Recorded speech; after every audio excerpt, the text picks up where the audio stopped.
The Chicago Bears' Week 1 loss to the Green Bay Packers gave us some serious concerns about Justin Fields' development. Some of the blame goes on his offensive coordinator and his offensive line, but some of it just needs to be better from him. You are Locked On Bears, your daily Chicago Bears podcast. Part of the Locked On Podcast Network, your team every day.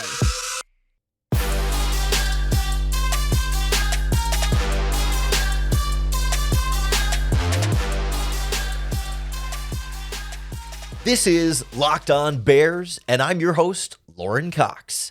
I'm here to bring you your daily, in-depth Chicago Bears news and analysis. You can follow me on Twitter, at CoxSports1. You can follow the podcast on Twitter, at Locked On Bears. You can like Locked On Bears on Facebook. Join the Locked On Bears Facebook group for even more Bears talk. And make sure you hit that subscribe button on the Locked On Bears YouTube channel to keep up with all of our video podcasts as well. Thanks for making Locked On Bears your first listen today. We're part of the Locked On Podcast Network, your team every day. Today's episode is brought to you by Jase Medical. Empower yourself when you purchase a Jase case, providing you with a personal supply of 5 antibiotics that treat over 50 infections. Get yours today at jasemedical.com. That's JASE medical.com. On the show today, we go in depth on Justin Fields, what we saw in Week 1 combined with what we saw in the preseason and why that hasn't been enough development. It hasn't been enough progress yet. And certainly it was one game. It was a small sample size in which the offensive line was horrendous, in which the offensive coordinator and play calling was questionable at best. And I think there's arguments to be made about how bad based on the All-22 film. But some of that just comes on Justin Fields too. He also needs to be better. It doesn't mean he's totally doomed, but the deeper we get into his career with less and less evidence of that progress, it feels then like the less likely that all of a sudden it's going to all click. I want to start by going through the Fields aspect of things and then go through the Getsy and offensive line aspect of things. And then we'll wrap up looking at where we have actually seen some progress from Fields and the signs that things can and will get better from here. But I think the context for this, for me, starts with a tweet. I don't remember if it was yesterday or Monday or what day of the week it was, but I tweeted out a play from the Bears-Packers game with a stat from Pro Football Focus that I thought was interesting. It read, Justin Fields was under pressure on 53% of his dropbacks against the Green Bay Packers. When he was kept clean, he went 16 of 22 for 133 yards and 3 dropped passes. I never once said in there any statements of judgment. I didn't say that was good or bad or any aspects of it were good or bad. Simply just stated a stat. Fields was under pressure this amount, 53%. Here were his stats when he wasn't under pressure. I never like to say I went viral because viral means a lot of different things and you're kind of in small circles anyway, but 320,000 views later on that tweet, and my mentions were full of all sorts of people either telling me that is evidence that Justin Fields is actually great and that it was the offensive line and the play calling that failed him, or it was people telling me that that's actually a bad stat and it shows that he was just checking down all the time and not really growing. And I mean, everyone was able to use that tweet as a bit of their own Rorschach test for whatever they wanted to about Justin Fields. And I intentionally didn't include an opinion in there, just gave a stat and sure, maybe cherry picked a stat, but I thought it was an interesting stat and not necessarily trying to make an argument either way with the stat. It was sort of a choose your own adventure, and everyone chose their own adventure in my mentions, and it was a disaster. And boy, it reminded me that some people don't know what they're talking about at all. There's, I think I can understand arguments on both sides, but some people were just off the wall with stuff that they were coming at me about it. And I just, ridiculous. But I think that set the stage for me with this discussion about Justin Fields, because I think there was some criticism that, he was checking down too much. That's why his completion percentage was so high when he wasn't under pressure, and why the yards per attempt and yards per completion were so low. And the average depth of target on those throws was 2.7. I think that's valid. He was checking down a lot. That's why the completion percentage of stuff was so high. I think that was a reflection of what we saw on the All-22 tape. The question is really, Was the checking down a good thing or a bad thing? I think Justin Fields got criticized a lot last year for holding onto the ball too long, for not checking down. It was like, oh man, instead of scrambling, you should have checked that one down. Or instead of taking that sack, you should have thrown the check down. Or instead of firing that ball deep downfield, you should have taken the check down. So I do find it a little bit moving the goalposts when now that he's checking down, that's a bad thing too, and that he shouldn't be checking down so much. And yet at the same time, when I went through the All-22 film in this game, he was checking down too much. Like, that is also part of the equation here. He's checking down too much, not because like any of those check down throws were bad throws, but he's checking down too much because he's not throwing other routes that are open downfield because he doesn't have the anticipation yet. And that's the big part of Justin Fields' development that's missing. He isn't trusting his eyes when he sees a route that's not wide open, but it's NFL open. It's not a huge window, but it's also not a super, super tight, perfect pass only type of window. It's windows where he needs to throw it to a spot and trust that his receiver will run to the ball and that the coverage will not be at that spot when he throws it, based on his ability to read the coverage and read the route and know, okay, if the route is running here and the other defenders are being drawn in these directions, there's going to be space there for the receiver to get there when I throw the ball and put it there. And we just don't see him do that very much. We haven't seen it much in the past. We needed to see more of it this season. We have not yet. It's one game. It doesn't mean he won't ever figure it out. But again, the longer it goes before he starts showing more of it, the less confident you are that he will start to show more of it. I think I found a couple of plays here and there in the game where he showed a little bit better anticipation than we've seen in the past. I think there are signs of progress in that area, and we'll get to some of the other positive signs of progress for Fields later on in the podcast. But if you want to see some of these throws for yourself, I broke down the All-22 film of the Bears-Packers game of Justin Fields exclusively for the Locked On Bears Insiders group. It's an extra subscription beyond the podcast. It's $4.99 a month, but it gives you access to in-depth All-22 breakdowns like this one of Justin Fields' film. It gives you a direct line to text me questions and comments for the podcast during Bears games. We go back and forth. I pull exclusive charting and data from last season and from this season on Justin Fields and the rest of the Bears team. Full games of All-22 as well, all for just $4.99 a month. In order to join, you got to go to joinsubtext.com/lockedonbears. Hit that subscribe. You're going to get access to the videos, doing at least one every week, if not multiple, All-22 breakdowns where we draw on the film, we show how the plays are going down and exactly what is happening, so you can get the visuals to kind of go with some of the things that we talk about on the podcast here and really get that next level understanding.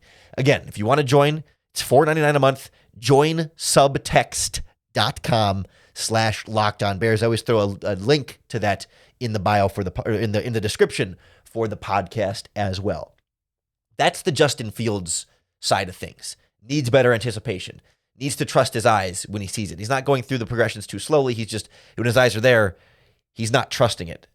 There's also an aspect of this too, where the offensive line makes that a lot harder. And at times, Luke Getsy's play calling in week 1 was making that a lot harder. We'll look at that side of the spectrum here and where that excuses some of Justin Fields' mistakes and where it doesn't excuse others.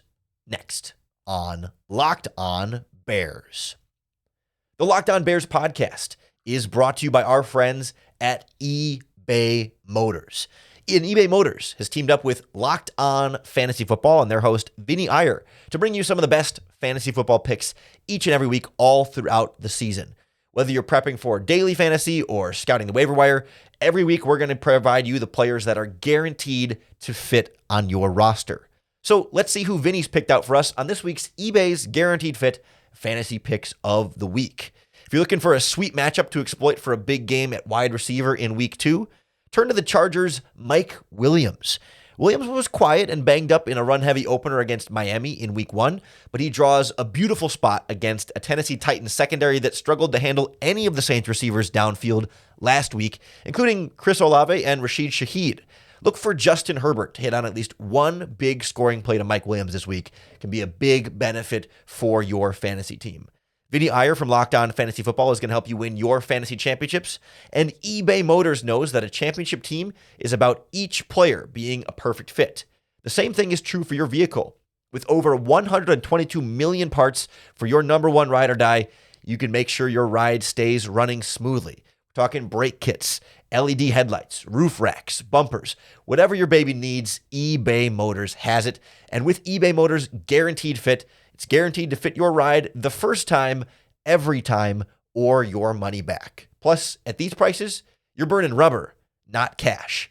Keep your ride or die alive at ebay.com/motors. eBay Guaranteed Fit only available to U.S. customers. Eligible items apply. Eligible items only. Exclusions apply.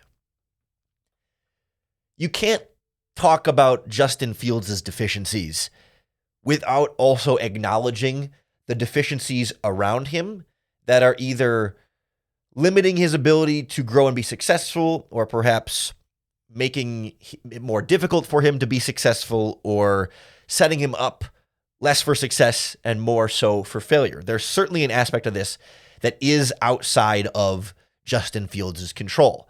It did not feel like a very effective game plan from Luke Getsy. The idea of it all being horizontal is a bit overblown. It ended up being that way in terms of where Fields went the ball, but it was not like they were constantly trying to go sideline to sideline. There were about 5 or 6 screen passes, which seems like a lot, but the Bears threw a lot in the game, and it wasn't abnormally more than what we've seen from them in previous seasons, in last season and previous games with Luke Getsy. So it wasn't like it was a terrible game plan from the start, but there were some plays that didn't make a ton of sense to me. The one where he throws the jump ball to Cole Kmet and he gets bodied by the small cornerback. That was a terrible play. It was just a tight end ISO. He had no other option on that play. He just had to throw it to Kmet there. There's a couple other red zone goal or 30, 40, 20, inside scoring territory plays that just didn't make a lot of sense and weren't scheming guys up very well at all. We also didn't see Luke Getsy really properly help this offensive line. The Bears would get into 3rd and 8, 3rd and 10, 3rd and 12, 3rd and 15, and they'd still have Justin Fields' 7-step drop, 5-man protection. And sure, it's only a 4-man rush. They're not blitzing him, but this offensive line couldn't handle a 4-man rush. We did not see this Bears offense do nearly enough rolling out the pocket with a blocker on the end man of line of scrimmage. They tried a couple rollouts that ended up being sacks because they didn't block the guy, which is sometimes what you do. Sometimes, though, you leave in a tight end to block that last guy in the line of scrimmage so that your quarterback can roll out and have an easier multi-level read. Because that was the other thing, too. A lot of the reads for Fields were it wasn't like touchdown or check down, but it was mostly deep or check down. There wasn't as much intermediate attacking of the field. And so the Packers would play really far off, take away everything over the top, and then Fields was more often left to need to check down. There were so many of those plays when Fields gets to the bottom of his drop and all the receivers running downfield haven't even made their breaks yet. They're still all going vertical. They're about to turn, post route, corner route, deep dig or a curl or whatever. But he's at the top of his drop back and no one has even finished, no one has even gotten into their route yet. And then the pressure's coming. It's sure, when it's 3rd and long, how many options do you have? You don't want to be throwing it short of the sticks all the time on 3rd and long, but it just didn't feel like the Bears adjusted much at all to what the Green Bay Packers were doing defensively and kind of let them dictate the terms of the defense versus the offense kind of taking it to them. So I don't think Getsy properly adapted to the offensive line situation or Justin Fields. And within that, the offensive line situation, horrendous, right? I mean, they were getting beat quickly. Wasn't always the same guy. It wasn't it's just your tackle, so you can leave a tight end with him and a running back with him at all times and try and patch that one spot up. But it was Lucas Patrick getting beat regularly. Nate Davis really poorly communicating with the center and the right tackle next to him and getting beat. Darnell Wright got beat a couple times. Braxton Jones got beat a couple times. Cody Whitehair, underwhelmed for sure. Some penalties certainly hurt Fields. All those things made Fields' job difficult. Now, at this point, Fields should be able to overcome some of those things. Not all of those things. I don't think you can expect him to go into that situation last night in week 1 and throw for 400 yards and 5 touchdowns. He shouldn't be able to thrive in the amount of chaos he was dealing with, but I think he should at this point be better than what we saw from him, despite the things holding him back in this game. Yes, he needed more help from his offensive line and offensive coordinator, but it shouldn't need to be perfect in order for Fields to really have this offense firing a bit more consistently than that, and more so for him to be performing more consistently, because there's two different aspects of this, right? There's everything Fields does up to the point of throwing the ball, and then everything the receivers do after the catch. Like, yes, Fields can only do so much, and all Fields can do is throw an accurate catch of a ball, but he needed more of those, and needed more of those downfield. He needed to be able to trust his eyes when he saw a receiver that was going to be open and step into it and fire it and see it quicker, right? He's not necessarily like slow to go through his progressions. There's plenty of those plays when he gets to the check down where he snaps, he's looking right, and you can see his eyes go 1, 2, 3, check down. Like, you know what I mean? It's not like it's 1, pause, 2, pause, and then the pressure comes to him, right? It's not like he's super slow to get through it. It's like he goes 1 to 2 to 3 to check down, but 2 was open. He just didn't, like, he saw it, his eyes went there, but they just isn't trusting it. And like Luke Getsy can't fix that for him. And there are enough of those plays where he had time up to that point. Like there was enough plays where the offensive line gave him enough time to where the open receiver could have been thrown to, but Fields didn't want to make that throw for whatever reason. Then the pressure comes, then the check down comes, right? Like so the issues then kind of compound with each other, where if the offensive line was great, he might have still missed that second throw in the progression, but maybe something else gets open later on and Fields can do something about it, right? Like the offensive line being better can help Fields. And certainly maybe scheming up DJ Moore into better positions and not using him as a decoy as much, running the ball more effectively, rollouts, things Getsy could have done to also made Justin Fields' life easier and helped him perform better. But there were also moments where the play call was good enough because the receiver was open. The offensive line was good enough because he wasn't under pressure when the receiver was getting open. And Fields himself, in isolation from everything else breaking down around him, wasn't able to do enough to make this offense move the way it needed to. That's the concern.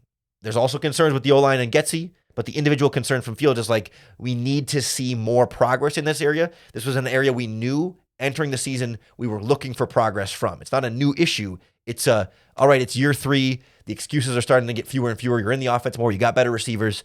Let's start to see that. We didn't in week 1. Again, doesn't mean we can't still as the season goes on. Experience is going to be really important for that. We are seeing some progress from Fields in some areas.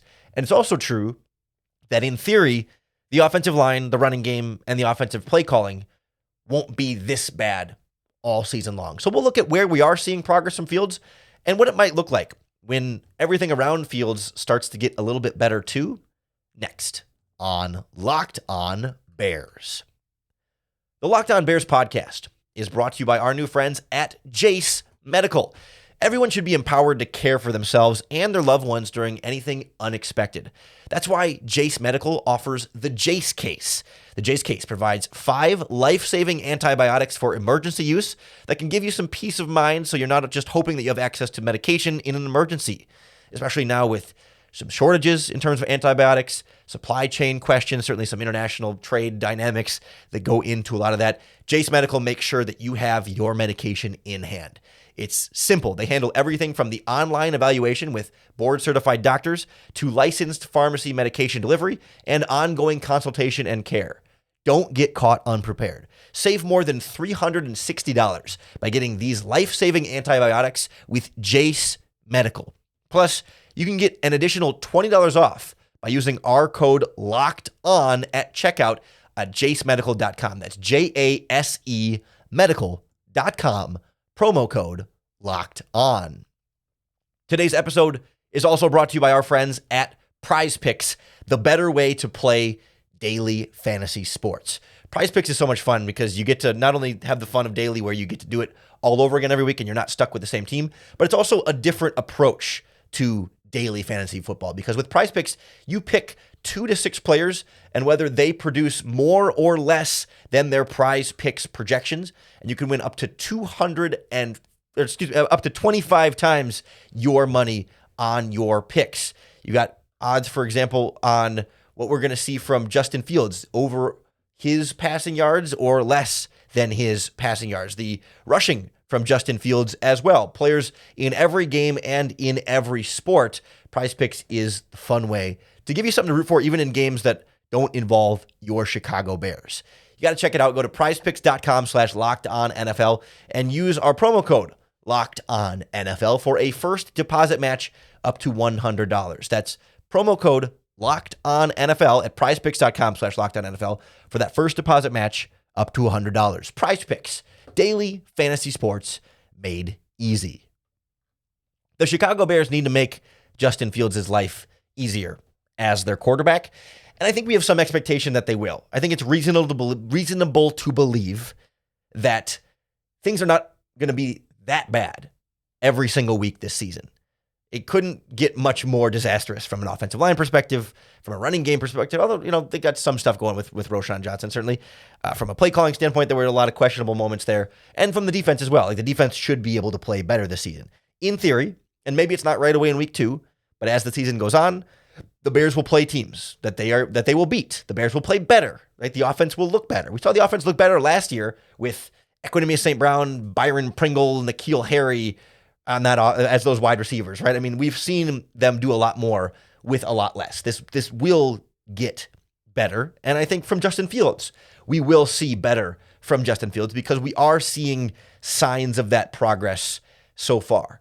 In that Packers game, there were a couple of plays where Fields showed some anticipation on throws. There were far too many that he didn't, but the fact that he shows it on some plays, winding up to get rid of the ball and throwing as the receiver's coming out of their breaks, right?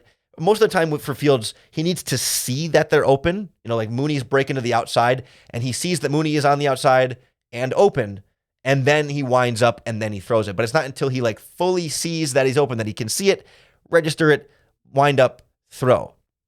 Instead, like we've been saying, you need him to know that, okay, Mooney is still going vertical, but he's about to break to the outside, and the only player that could be over there to cover him is the one right in front of him, and he's got a lot of separation on him right now, so I can let go of this ball now, drop it in a spot, and let Mooney get to it then. We see him do that on vertical passes, when you're just trying to lead a receiver downfield, but the difference with that is it's not about leading the receiver in terms of ball placement, it's about the timing. This is all about timing, not so much where the ball is in relation to the wide receiver, but when he lets go of it in relation to the receiver's route. There was a quick out route in the second half to Mooney that he throws. It's a rub route with Chase Claypool that he throws well early, right as Mooney is going into his break before he's open. He hit him there. There was the end zone throw to Cole Kmet, like I mentioned earlier, where it's just a kind of a tight end fade that everyone else was running decoy routes, and it was a stupid play call. But Fields throws that ball as Cole Kmet is facing the cornerback and trying to separate, right? It's not like he waited and waited and then he throws it as Kmet is still turning and then trying to get open out of his route. There was anticipation on that throw. There was a slant route to DJ Moore, if I remember right, where Moore is just breaking inside and he throws and he hits it. These are not the level of anticipation that we want. I mean, I think all three of those could have been even slightly quicker, but it is signs that it's not purely see it, throw it. There are moments where he is able to anticipate a little bit better and throw those balls a little bit earlier. They can still get earlier, but it's a sign of something. It's not like there's zero progress. It's just less than we want it to be so far, but it's still just week 1. But it's week 1 of year 3. That's where it gets complicated. Another big area of growth from Justin Fields that I saw in this game was the pocket presence. For the most part, he was a lot smarter about when he needed to scramble and when he didn't. Obviously, he needed to scramble a lot. That was a big problem. And he was very good at knowing, okay, has my offensive line been fully beaten, or can I step up and around this and expect my line to recover? There was one of the checkdowns he threw in the first half to Donta Foreman was a great example of this. I broke it down in a video for the Locked On Bears insiders. Join subtext.com/LockedOnBears if you want to check that video out, where Braxton Jones gets beat off the left side, and Fields steps up, and then I don't remember if it's Gary or whoever is trying to turn the corner on Jones, and Fields again sidesteps to the left, then turns and throws the check down, and that is a play that last season, as soon as Braxton Jones' pressure makes him step up, he's taken off, he's gone. He's tucking it, he's getting out of he's running from the pocket, he's game over, gotta go, gotta leave the pocket. In this game, steps up, steps over, turns, stays in the pocket, throws the check down. And that was a play, too, where no one was open downfield. It was a smart check down. It was a good check down. Not all check downs are bad, despite what some of the people in my Twitter mentions have been trying to tell me. That was a good check down. There weren't any open receivers downfield. They had Kari Blasingame running a deep curl route on the left side of the field. The fullback. It's just stuff like that. where in this game you scratch your head a little bit and trying to be a little bit too smart, trying to be a little bit too fancy, I think, for Getsy. Let's keep it simple for Justin Fields. But regardless, like, the pocket presence was better. He stepped up and around pressure very, very well. Obviously, we know how good he is when he actually takes off, but I thought he did a really good job of feeling the pocket. Sure, there were mistakes. It was not perfect pocket presence. Sometimes he, again, like, hung in there a little bit too long, took a sack, got sacked by Lucas Van Ness when he should have thrown it away or tried. I mean, there were still mistakes there, but the pocket presence showed some real improvement in this game. Plus, some signs of anticipation. Like, it leads you to feel like, okay, if they can give him some more consistent offensive line play and some better scheme passes, a running game that's actually going to be a threat to the defense, and maybe a defense that doesn't have him down 21 on the scoreboard, Justin Fields is still a quarterback you can win games with, right? The question is what he's going to be down the line, but it's not like he's absolutely useless. Like, there's still really talent there.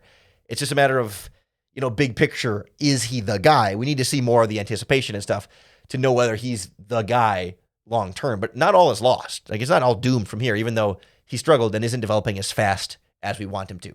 We're going to very closely watch Justin Fields' development throughout this season. We're going to bring on some guests to break down Justin Fields' development throughout the season as well. So for all those reasons and more, you got to hit that subscribe button on YouTube or wherever you listen to podcasts. That's going to be the best way to keep up with all of our daily, in-depth Chicago Bears news and analysis. Thanks for making Locked On Bears your first listen today. We're part of the Locked On Podcast Network, your team every day. We especially love our everydayers that are tuning in 5 days a week to get your daily Bears fix. Coming back tomorrow, we will be talking to James Yarko from Locked On Buccaneers for Crossover Thursday. We'll find out how Tampa beat the Vikings in week 1 and whether we need to be really concerned about Tampa. I think Tampa was a game a lot of you were penciling in as a W on your preseason schedule predictions, but they beat the Vikings. They look pretty good on Sunday. We'll find out how good and how concerned we should be in that matchup tomorrow for Crossover Thursday. And then on Friday, we'll put together a game plan for what the Bears need to do to get this season back on track and get a W on Sunday. So lots more goodies coming your way. You got to come back and tune into those podcasts. And of course, you have to tune in for your next opportunity to bear down.